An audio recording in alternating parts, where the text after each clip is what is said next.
अब हम करेंगे भर्तृहरि के नीति शतक की मूठ पद्धति की श्लोक संख्या 14। श्लोक है, ये शाम न विद्या न तपो न दानम ज्ञानम न शीलम न गुणो न धर्म ते मर्त्य लोके भुवि भार भूता मनुष्य रूपे मृगाश्चरन्ति। ये शाम जिनके पास ना विद्या है, ना तप है, ना दान करने का भाव है, ना ही ज्ञान है, ना शीलम अच्छा स्वभाव है, अच्छा चरित्र है, ना गुणों ना ही अच्छे गुण हैं, ना धर्म और ना ही धर्म के कार्यों को करता है। ते मर्त्य लोके, ये जो है इस धरती लोक में, इस मृत्यु लोक में, भूवि पृथ्वी पर भार भूता बोझ बने हुए हैं। मनुष्य रूपेण, मनुष्य के रूप में, मृगाश्चरन्ति, पशु विचरण कर रहे हैं। है तो मनुष्य है, लेकिन मनुष्य के रूप में भी पशु ही है। तो आपने से पुस्तक आपको एग्जाम में क्या आएगा, सप्रसन्न व्याख्या करो। तो सबसे पहले प्रसन्न, ये श्लोक लिखा होगा, आपने प्रसन्न लिखना है।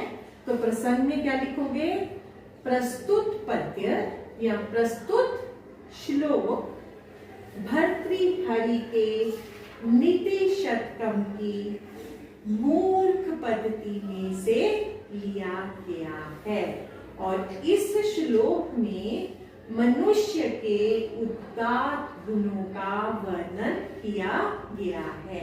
मनुष्य में किस तरह के गुण होने चाहिए उसका वर्णन किया गया है। उसके बाद आप क्या लिखोगे, सरलार्थ।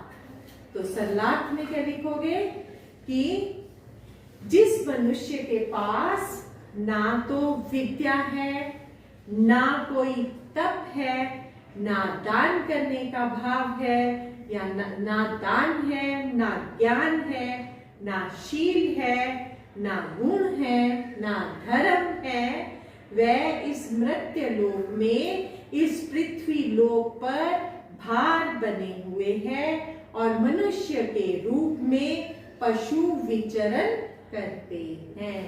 क्लियर? उसके बाद आप क्या लिखोगे, व्याख्या।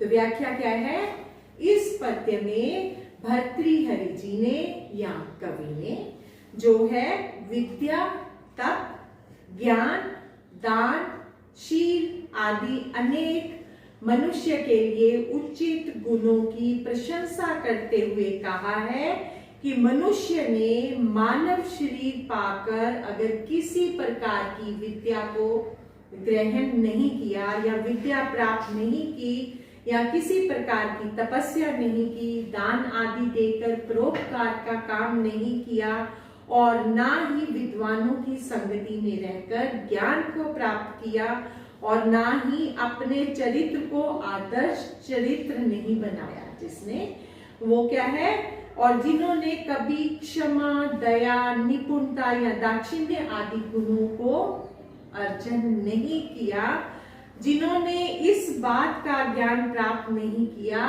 कि उन्हें व्यक्तिगत और सामाजिक जीवन में क्या करना चाहिए, ऐसे गुणों से वही मनुष्य जो है इस मर्त्य लोक में, इस धरती पर बोझ है और मनुष्य के रूप में पशु विचरण कर रहा है। उसमें और पशु में कोई फर्क नहीं।